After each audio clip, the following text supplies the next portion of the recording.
ലോക സമ്പന്നരുടെ പട്ടികയിലെ 17-ാമതും 21-ാമതൊക്കെ നിൽക്കുന്ന അദാനി അംബാനി ടീംസിനെ വരുന്ന 1-2 കൊല്ലം കൊണ്ട് ആദ്യത്തെ 10-ലെത്തിക്കുക എന്നുള്ളത് മാത്രമല്ല, നമ്മുടെ ഇന്ത്യ എന്ന രാജ്യത്തിൻ്റെ നട്ടെല്ല് വളച്ചു കൊടുത്ത ഒരു ഡീലാണ് അമേരിക്ക ഇന്ത്യ ഡീൽ എന്നുള്ളത്. $500 ബില്യൺ അമേരിക്ക ഇന്ത്യനോട് ആവശ്യപ്പെട്ടത് ഇൻവെസ്റ്റ് ചെയ്യാനായിട്ട്. ഇന്ത്യ അമേരിക്കയുടെ നിന്ന് വാങ്ങിക്കേണ്ട എന്തൊക്കെയാണെന്നറിയാവോ? വിമാനങ്ങൾ, ഊർജ്ജം, ടെക്നോളജി തുടങ്ങിയ സാധനങ്ങളൊക്കെ. ഇത് നേരിട്ട് ഇടപാട് ചെയ്യുന്നത് റിലയൻസ്, അദാനി പോലുള്ള വൻകിട കോർപ്പറേറ്റുകൾക്ക്. അവർക്ക് ലാഭം കൊയ്യാൻ വേണ്ടി ഏറ്റവും മാസ്മരികമായിട്ടൊരു ഐഡിയ തന്നെയാണ് ഈ പറഞ്ഞ ഇന്ത്യ അമേരിക്ക ഡീലിൽ കൂടെ കൊണ്ടേ കൊടുത്തേക്കുന്നത്. പിന്നെ നമ്മുടെ ഇന്ത്യ ഉണ്ടല്ലോ, ഏതൊക്കെ കാലത്ത് പ്രതിസന്ധിയിലായിരുന്നു അന്നൊക്കെ നമ്മുടെ കൂടെ നിന്നിട്ടുള്ള രാജ്യമാണ് റഷ്യ. റഷ്യയുടെ കയ്യിൽ നിന്നുള്ള എണ്ണ വാങ്ങിക്കരുതെന്ന് ട്രംപ് എങ്ങനെ പറഞ്ഞോ അത് അങ്ങനെ തന്നെ ഞങ്ങൾ ചെയ്തോളാമെന്നും പറഞ്ഞു അമേരിക്കയുടെ തന്നെ ഇനി പെട്രോളിയം വാങ്ങിക്കോളൂ എന്നും പറഞ്ഞ് വാക്ക് കൊടുത്ത് വന്നിരിക്കുന്ന ഒരു ഡീലാണ് അമേരിക്ക ഇന്ത്യ ഡീല്.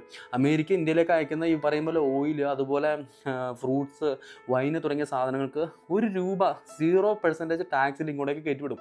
ഈ സാധനങ്ങൾ, ഓയിൽ കാര്യങ്ങളൊക്കെ ഉണ്ടാക്കുന്ന നമ്മുടെ നാട്ടിലെ സാധാരണക്കാരനുണ്ടല്ലോ, അവൻ പണ്ടാറടങ്ങും പറഞ്ഞു വരുമ്പോൾ. എന്നിട്ടോ ഇന്ത്യ അമേരിക്കയിലേക്ക് കയറ്റിവിടുന്ന നമ്മുടെ ടെക്സ്റ്റൈൽ മറ്റോ മറിച്ചൊക്കെ ഉണ്ടല്ലോ, ഈ സാധനത്തിന് 18% ടാക്സ് പറഞ്ഞു വരുമ്പോൾ നിവർന്ന് നിൽക്കാൻ പോയിട്ട് മുട്ടിലിഴഞ്ഞാൽ നമ്മൾ നിന്നേക്കണ ഈ ഒരു ഡീലിൻ്റെ താഴെ എന്നുള്ളതാണ്.